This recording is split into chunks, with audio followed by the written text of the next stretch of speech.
É coisa boa. Amém? Então vamos lá. Colossenses capítulo 4, do versículo 7 ao versículo 12. Vou aqui ser breve nas minhas palavras. Mas aqueles que frequentaram ou que frequentam a escola dominical têm visto que nós temos aprendido, estamos aprendendo a respeito da carta do qual Paulo escreveu sobre Colossenses, para os Colossenses. Nós vamos ver, pode tirar o fundo, João, deixa só o tema aqui. Nós vamos aprender que Paulo está na sua prisão em Roma. Paulo está escrevendo a carta para Colossenses, e nós vamos ver que esta carta é escrita em 59 a 62 depois de Cristo, conhecida como Carta da Prisão, uma das cartas no qual Paulo escreveu. Mas Paulo está preso, Paulo está impossibilitado, Paulo está em uma prisão domiciliar, Paulo já está caminhando para o fim da sua carreira. Paulo está ali passando os agravos de ter pregado o Evangelho do Senhor. Paulo está vivendo aquilo que ele outrora fazia com as pessoas, agora está sendo feito com ele. Paulo está vivendo agora uma perseguição. Paulo está vivendo agora um cativeiro. Paulo está nas suas cadeias e prisões, aonde muitos não estavam com ele. Paulo está vivendo agora um abandono, não um abandono de Deus, não um abandono daqueles que eram próximos a ele, mas talvez um abandono da religião, talvez um abandono até mesmo das igrejas, que outrora ele fazia de tudo para estar com elas. Paulo agora ele está vivenciando um momento difícil, porque não existe cadeia fácil, não existe prisões que são fáceis, mas Paulo está vivendo agora uma situação na onde ele agora está sendo usado por Deus para escrever carta, porque se ele não pode ir até as igrejas e pregar, ele escreve cartas agora para doutrinar as igrejas, para ensinar as igrejas, e a Bíblia vai dizer agora que ele escreve essa carta para Colossos. Existem várias cartas que Paulo escreveu. Paulo não só escreveu aqui os 13 livros no qual a Bíblia Sagrada vai relatar, tem outras cartas também que se perderam ao longo do tempo, mas não é sobre isso que eu quero falar, mas apenas para você entender que aquilo que ele escreveu, o pouco que conseguimos visualizar, chegou até a nossa mão. Mas chegou até a nossa mão por quê? Porque a engrenagem da obra de Deus, ela não roda sozinha. A engrenagem da obra de Deus não é feita pelas mãos de apenas uma pessoa. A engrenagem do reino de Deus é composto por mim e por você. Jesus é quem dá força para rodar a roda, é verdade, mas eu e você temos um papel fundamental no reino de Deus, porque quando servimos a obra do Senhor, nós passamos agora a fazer parte desse reino, e esse reino é movido através da graça do Espírito Santo sobre mim e sobre você. Mas o que eu aprendo com isso, irmão Eliel, que quando eu olho para dentro da Bíblia Sagrada, eu vejo agora Paulo preso, eu vejo Paulo impossibilitado, mas Deus levanta pessoas que estão nos bastidores. Típico agora é um homem abençoado por Deus, o qual Paulo vai chamar de fiel e amado e conservo no Senhor. Está falando de adjetivos e qualidade que esse homem tinha.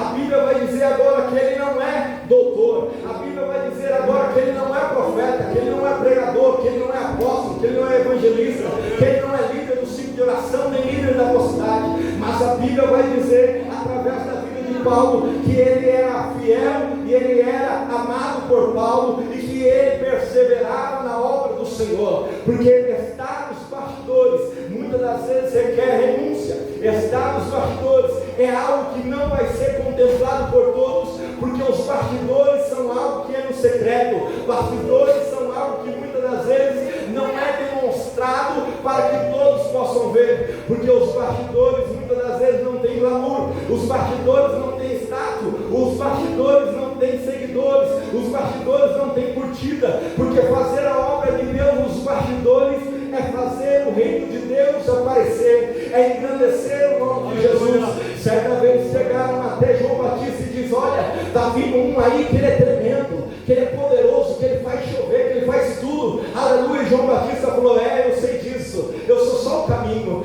que eu diminua e que ele cresça, porque quando nós entendemos que nós fazemos parte dos bastidores, nós vamos entender que é Jesus Cristo que deve brilhar, que é Jesus Cristo deve aparecer. Jesus chamou a mim e a você, nos comprou com sangue puro, para que nós participássemos dos bastidores, não para que estivéssemos sentados em palcos para ser aplaudidos por homens. Aleluia, mas Jesus nos chamou para fazer a obra dele, para ser igreja. E ser igreja requer entender o nosso lugar nos bastidores. Bastidores. Igreja é feita de bastidores. Igreja é feita daquele irmão que está olhando o seu carro enquanto você está aqui me ouvindo falar. A igreja é feita de pessoas que colocaram um copo d'água para que você pudesse ir lá e beber água, que colocaram papel higiênico para que você pudesse usar, que colocaram um sabonete ali para você poder usar. E muitas das vezes nós passamos desapercebidos quando estamos servindo, porque o ser humano, ele tende a querer aparecer com a sua grandeza, com os seus atos. Nos dias de hoje, o que mais nós vemos, e aqui eu não estou falando contra as mídias sociais, mas eu estou falando sobre o uso dela, como muitas das vezes é feito. Se nós tiramos um papel do chão, muitas das vezes nós queremos tirar uma foto demonstrando que tiramos o papel do chão. Queremos evidenciar que estamos fazendo algo, mas fazer a obra do Senhor é algo mais secreto, é algo mais silencioso, é algo que muitas das vezes você vai ler a carta de Paulo e vai dizer: nossa, como Paulo era profundo nas suas palavras, como Paulo era usado por Deus, como Paulo era tremendo. Mas para que essa carta tivesse chegado até as mãos da igreja, foi necessário que alguém, cujo nome poucas vezes é citado na Bíblia, não tenha origem, apesar de alguns falarem que ele vem da Ásia Menor, não tem o nome do pai, não tem cargo, não tem a fortuna e nem o sobrenome, mas tem que ele era fiel e amado e conserva na obra do Senhor. Mas Muriel, o que você quer dizer com isso? Vamos lá, vamos trazer para dentro da nossa realidade, igreja.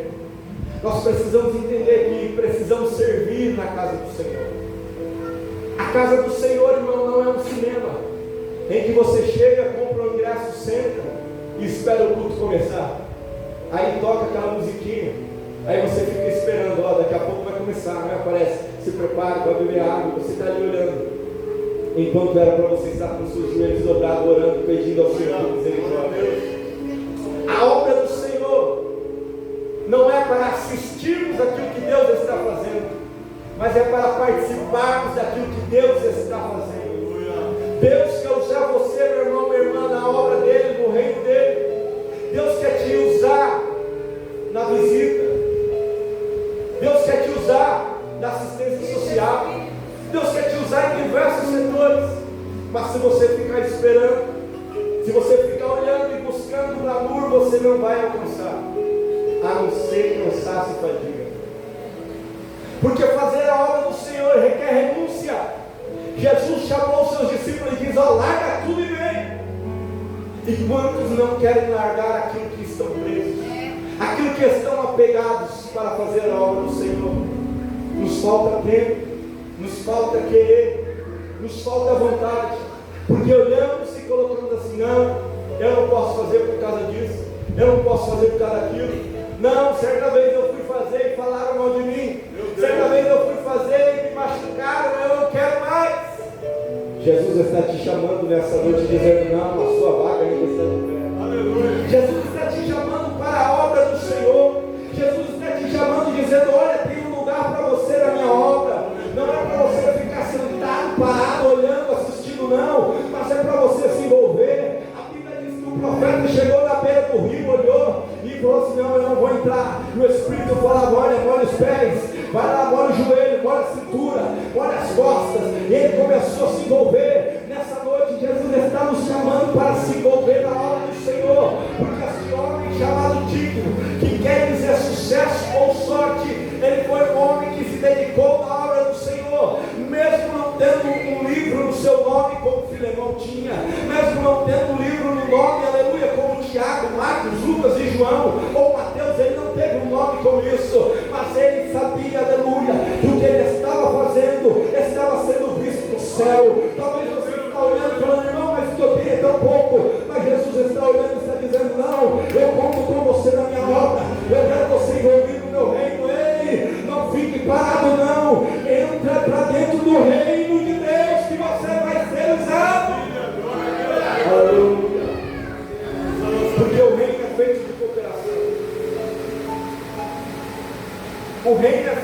consideração. Irmãos, e o que mais nós sentimos falta na igreja é de pessoas que estão dispostas a trabalhar na obra. Porque trabalhar na obra do Senhor requer renúncia. Trabalhar na obra do Senhor requer sufocar nosso eu, nosso ego. Porque vai ter dias que as pessoas vão pisar no seu pé. Você vai querer chegar aqui e vomitar, falar, caluniar. Aí você vai se lembrar, essa palavra não é minha, essa palavra é do Senhor. Vai ter dia que você vai ter vontade de gritar, mas o Espírito Santo de Deus vai falar, não, seja paciente. Porque estar na obra do Senhor envolvido é saber que vai se machucar. Pastor Eliseu sempre fala isso, que estar na obra do Senhor é ser ferido, irmão.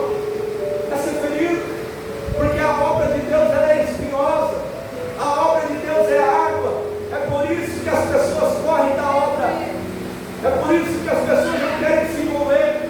Mas Jesus nessa noite está te chamando para se envolver nessa obra.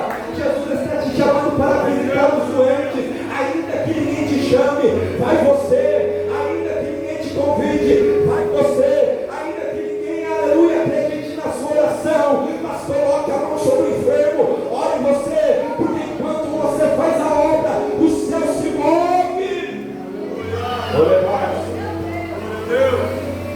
Porque fazer a obra de Deus é como aquela jovem no livro de 2 Reis, no capítulo de número 5, se não me falha a memória.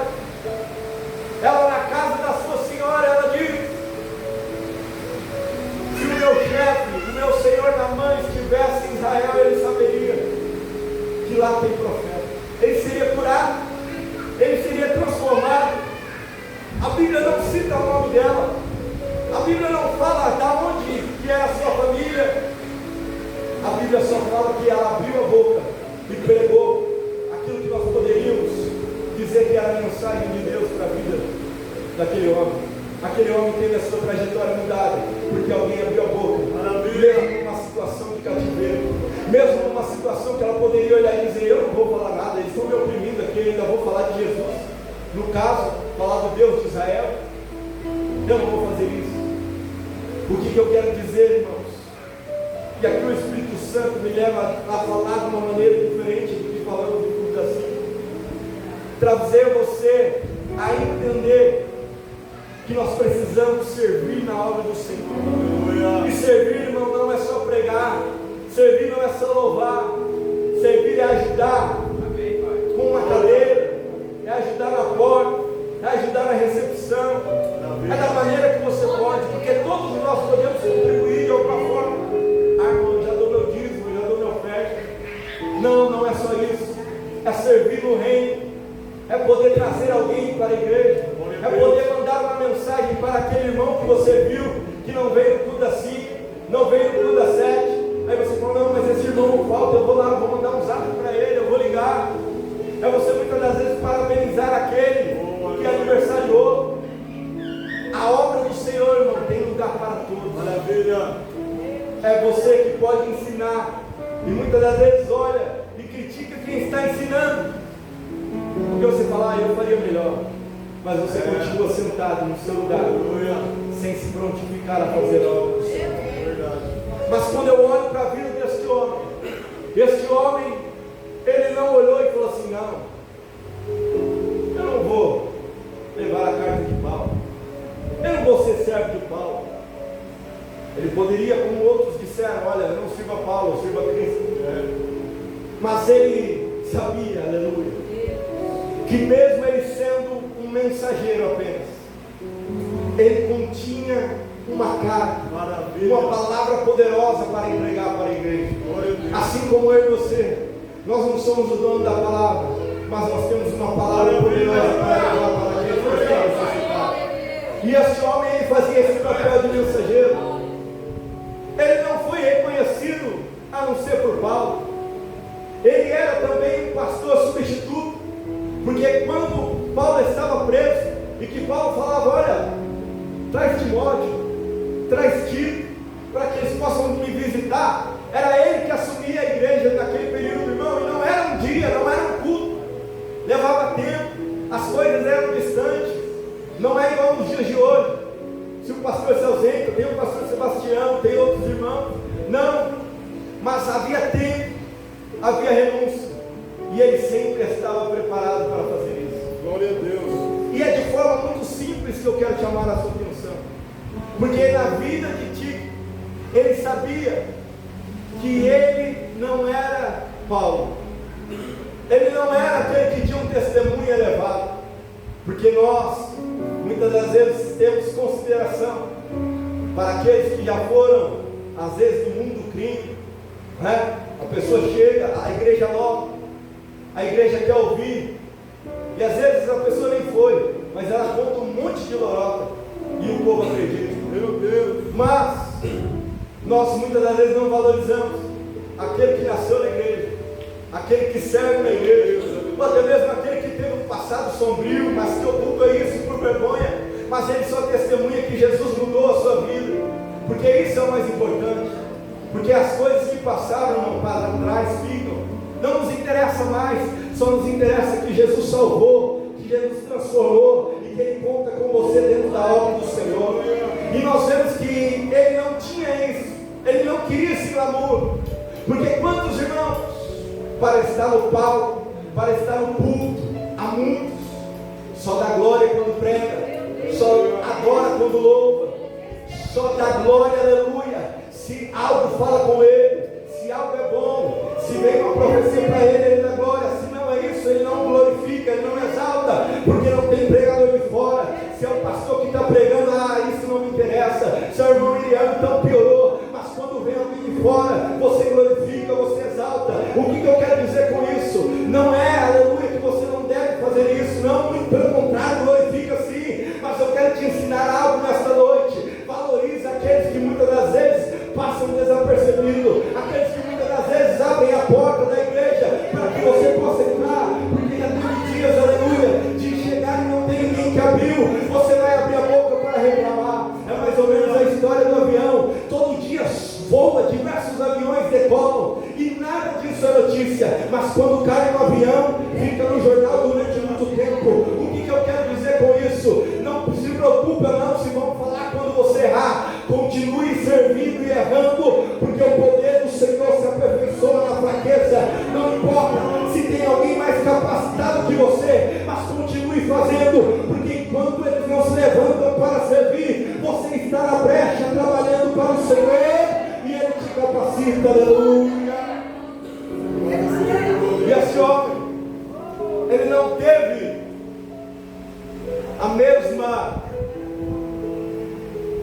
o mesmo reconhecimento, a mesma honra que Timóteo, que Tito. Tiveram livros com seu nome, eram pastores de igrejas, mas ele era apenas um simples substituto aos olhos dos homens.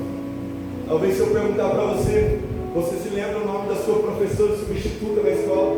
Talvez você não vai se lembrar o nome dela, exceto aqueles que ainda estão estudando. Mas você até lembra que tinha, mas não lembra o nome. O que eu quero dizer com isso? Que existem pessoas que muitas das vezes estão na obra do Senhor e que elas são invisíveis aos olhos dos demais. Aleluia. E não se preocupe em ser invisível aos olhos dos demais, porque o céu está te vendo.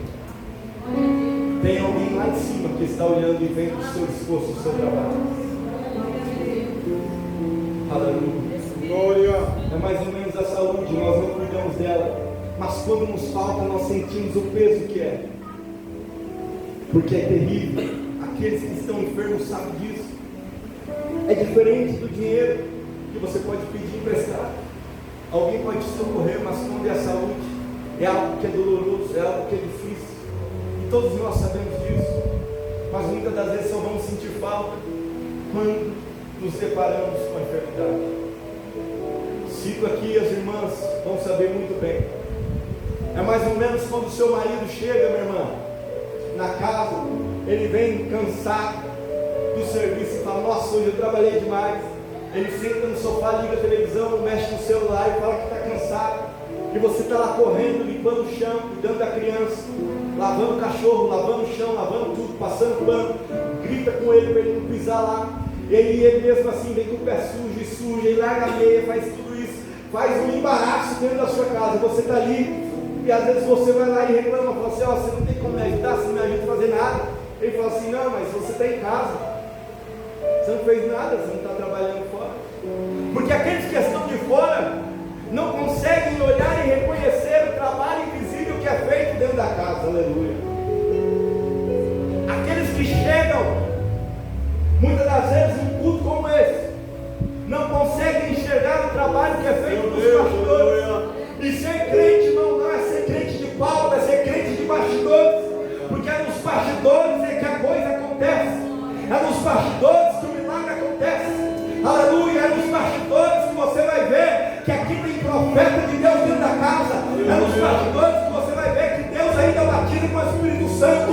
Não é só vir à frente no congresso e falar: Senhor, me batiza. É nos bastidores que você constrói uma vida de oração. Porque o Pentecoste não foi feito no dia em que desceu as línguas repartidas. Mas houve um dos bastidores. Eles estavam orando, buscando, e aí o negócio aconteceu. Eu tenho uma frase que diz assim: que demora muito tempo para acontecer do nada. Já viu? As pessoas olham para a sua vida e falam assim: olha, nossa, mas aconteceu isso do nada. Nossa, Deus te abençoou. Nossa, isso, aquilo, ei. É construído lá, aleluia, quando ninguém te vê. Davi, quando senta no trono, já tinha passado muitos anos. Davi, quando é ungido rei, Deus já estava usando ele lá no cantinho há muito tempo. Ei, meu irmão, minha irmã, Deus está vendo o que está se passando sobre a sua vida. Deus está vendo você nos bastidores. Porque a Bíblia diz que quando nós entramos na porta do nosso quarto e começamos a orar em secreto, o Senhor está ouvindo, o Senhor está vendo, e no tempo certo Ele nos honrará perante todos. A igreja é construída por bastidores. A Rua Azusa foi feita nos bastidores. A Assembleia de Deus foi feita nos bastidores. Lá na casa da nossa Marcelina de Albuquerque. É nos bastidores. Aleluia. E Jesus nessa noite está falando para nós voltarmos para os bastidores. Porque este homem ele estava firme na presença de Deus, executando o seu serviço na presença de Deus. Mas nos bastidores precisa haver cooperação. Nos bastidores precisa haver compromisso. Nos bastidores precisa haver, aleluia, disposição em servir na obra do Senhor. Aleluia. Sabe por que está pesado? Está pesado. Se você perguntar para o pastor, você vai saber que está pesado. Aleluia, meu irmão, o que é isso? Que palavra? É tempo de você se despertar e entrar para dentro dos bastidores. Porque bater palma para quem está no palco é muito bonito, mas servir aos bastidores, irmão, é quem sustenta. Aleluia. Porque se aquele, você já viu uns parquinhos por aí? Aquele que aperta o parafuso, vira e mexe, dá um problema aí nos parquinhos, né? Se o mecânico lá não ajustar o parquinho certinho, quando você entrar lá, o que vai acontecer? Uma fatalidade. Ele não pode fazer de qualquer jeito. Você conhece o mecânico, você sabe, não? Mas é nos bastidores que é feito isso. Jesus está te chamando, aleluia, para apertar parafuso nos bastidores. Jesus está te chamando para catar papel dentro da igreja. Jesus está te chamando, aleluia, para esfregar o chão dentro da igreja. Jesus está te chamando para colocar a boca no pó. Porque enquanto você ora, alguém está de pé. Enquanto você clama, aleluia, Deus faz milagre. Jesus está te chamando para ir para os bastidores. Vivemos um tempo de Paulo. Vivemos um tempo onde o homem ele quer exaltação. Todo mundo quer ser um pregador famoso. Todo mundo quer louvar e aparecer no YouTube. Todo mundo quer ter o seu nome aí no Spotify. Aqueles que são cantores ou pregadores que querem visualizações no YouTube. Não se preocupe com isso não. Mas se preocupe em fazer a vontade do reino de Deus. Porque quando nós fazemos a vontade do reino de Deus, o nosso nome está sendo escrito, aleluia. E quando o céu olha para nós, ele vê, olha, lá vai uma mulher de Deus, lá vai um homem de Deus, lá vai um jovem de Deus. Aleluia. Não se preocupe se vão bater palma. Não se preocupe se vão olhar e dizer que você prega bem. Não se preocupe se vão olhar para você e falar, irmão, eu senti um arrepio quando você orou. Não se preocupe com nada disso. mas se preocupe em servir na obra do Senhor. É porque a vida do crente ela é construída nos bastidores. Nós podemos estar aqui de terninho, gravata, bonitinho, olhando para você e você olhando para nós. Esse irmão é uma bênção. Mas se não for construído nos bastidores, irmão, nós vamos suar aqui, nós vamos gritar, nós vamos chorar, e você não vai sentir nada. Sabe por quê? Porque nos bastidores é que é construído a fidelidade. Vamos correr aqui. Porque sem as pessoas que cuidam dos bastidores, o palco desaba. Porque nós precisamos buscar o propósito com Deus e não buscar o palco. Ele é aquele que nos ajuda no silêncio. Há pessoas que só estão em cima, irmão, porque existem pessoas que estão embaixo chorando. Porque existem pessoas que estão embaixo servindo. Então valorize, não só dentro da igreja. Não quero chamar a sua atenção para você olhar e depois pegar na nossa mão e falar: irmão, obrigado porque você serve na igreja. Não! Mas valorize aquele que serve dentro da sua casa. Valorize aquele que está do seu lado.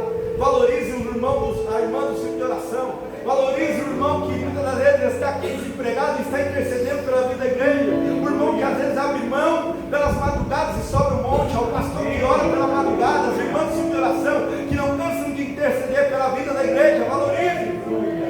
Porque nós precisamos entender que a vida é construída nos bastidores. Aleluia.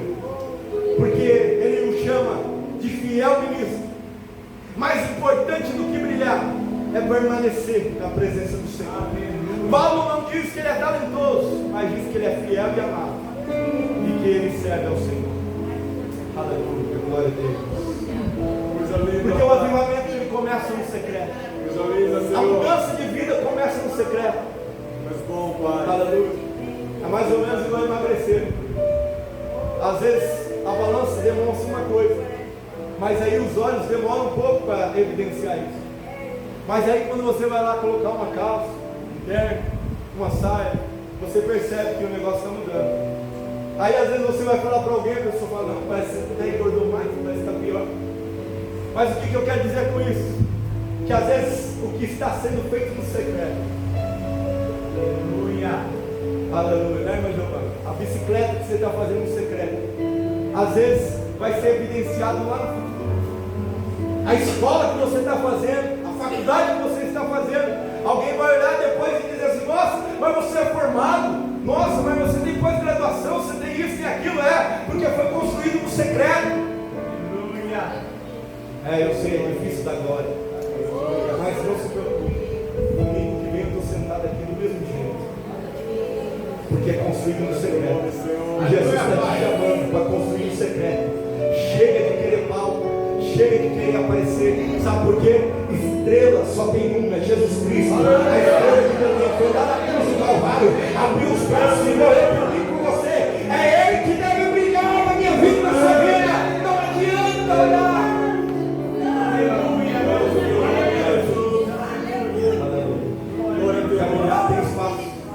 Quer brilhar, tem espaço. Ô irmão, você está falando isso para alguém? Não, eu estou falando para nós. Porque o nosso ego, esse tal de ego, esse tal de orgulho. Aleluia. Mas Jesus está aqui para trabalhar nos bastidores do seu ego, do seu orgulho, nas suas limitações. Aleluia. É só o Espírito Santo que convence o homem do pecado, da justiça e do juízo. Nós não fazemos nada, nós somos apenas porta-voz, porque Jesus está te chamando. Vem que eu quero te usar nos bastidores. Vem, aleluia. Fiel ministro, ele demonstra encorajamento, porque quando ele leva as cartas, eu sei que você aprendeu isso na escola dominical, porque quando ele leva a carta de Paulo à igreja, ele está encorajando o povo a dizer: olha, Paulo está preso, é verdade, Paulo foi açoitado, é verdade, Paulo está lá e não tem definição quando ele vai manter na prisão, até quando, mas olha, Deus está usando ele dentro da prisão. Olha, mas ele mandou algo para a igreja, e eu trouxe aqui para nós lermos juntos, para sermos edificados. Ele estava encorajando. Ele não era aquele crente que bate na porta da sua casa, ou te liga na madrugada, ou te liga à noite, te manda uma mensagem no zap para falar de quem para fofocar da vida de alguém, mas Ele é alguém que te chama para orar, Ele é alguém que te chama para encorajar. Ei, Jesus que é crente, que encoraja as pessoas a chegarem ao céu. Porque é o céu que nós almejamos. É o céu. O crente tem que entender que o caminho da vida eterna já nos está proposto. Nós temos que chegar no céu. E nós só vamos chegar quando entrarmos por dentro da palavra do Senhor. Amém. Aleluia. Porque é nos bastidores que é construída uma vida de céu. Santo é o teu nome, Senhor. Não é pelo muito gritar, pelo muito falar, nada disso. Não é pela língua estranha que eu falo ser mais bonita ou menos bonita. Não. Mas é pela vida que nós levamos nos bastidores. Quando ninguém está nos vendo, quando você está sem a sua esposa e você está andando na rua, quando alguém te chama no WhatsApp com conversas tortas, mas você sabe que tem alguém, aleluia, te olhando e você diz: não, eu estou construindo algo nos bastidores. Aleluia. Aleluia. Porque no tempo de dor para aquela igreja, Ele leva o consolo através das cartas. É no tempo de choro que a igreja estava triste, porque Paulo estava preso. Ele leva o encorajamento, porque ele também passou pela prisão. Mesmo assim ele fala assim: não se preocupe com Paulo não, Paulo está muito bem. Talvez, já viu? Aleluia. Tem uns crentes meio carniceiro, meio urubu. Chega, quer saber da carne. E aí, irmão, como está? Tá ruim. Só isso. Você desanima quando você fala. Aleluia. Irmão, eu estou fazendo. Já passei isso aí. Aí vai piorar. Aí piora. Não, sai dessa vida. Seja um crente que encoraje. Maravilha. Seja um crente que ore. Se você não tem algo para falar, aleluia, peça a Deus sabedoria que Ele dá do alto. Aleluia. Alguém está te contando uma história triste, ouça e fala: vamos orar que Deus vai dar vitória. Não empreste a sua boca. Não seja um crente carniceiro, mas seja um crente que constrói as coisas. Aleluia. Através da palavra do Senhor. Vamos correr aqui para as luzes. Eu já disse sobre cooperação, sobre encorajamento, e agora eu vou encerrar com a questão do compromisso e do comprometimento. Porque servir a obra do Senhor é sermos compromissados com a obra.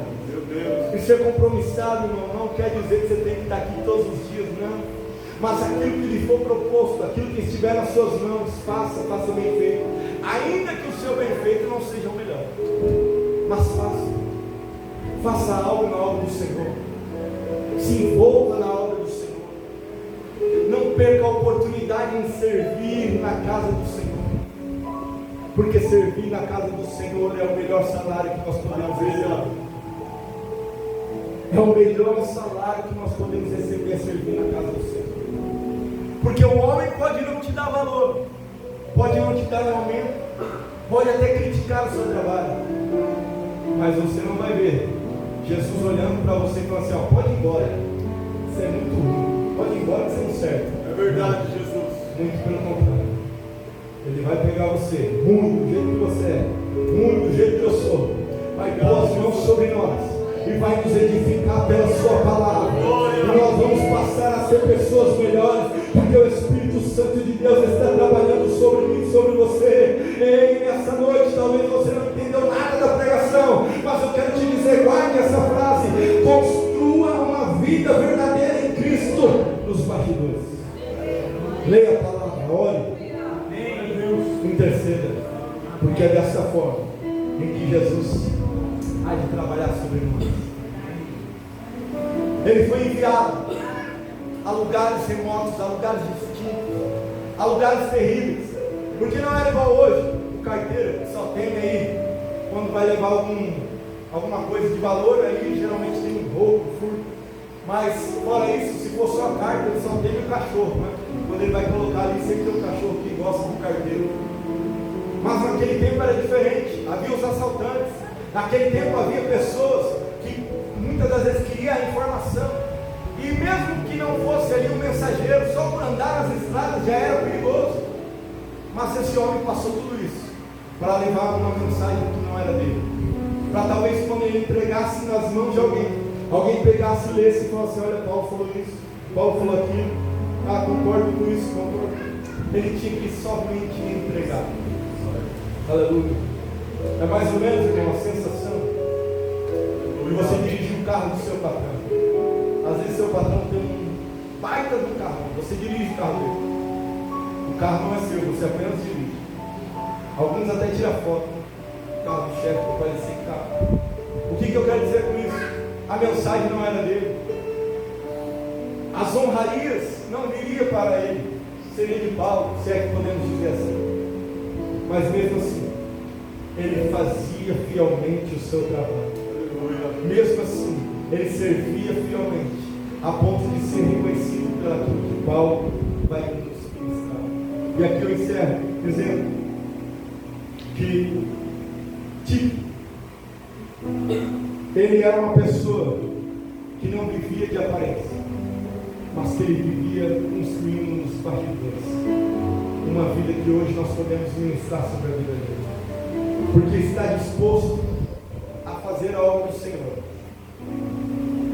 Nos diz para entendermos que nós não viveremos o glamour muitas das vezes, que nós não seremos reconhecidos ou recompensados por homens, mas que Deus tem tudo de uma maneira figurada, anotado sobre a respeito da minha vida sobre. Não queira ser conhecido na terra, queira primeiramente ser reconhecido no céu, porque quando somos conhecidos no céu, Ele nos honra na terra. Que Deus abençoe a vida da igreja em nome de Jesus.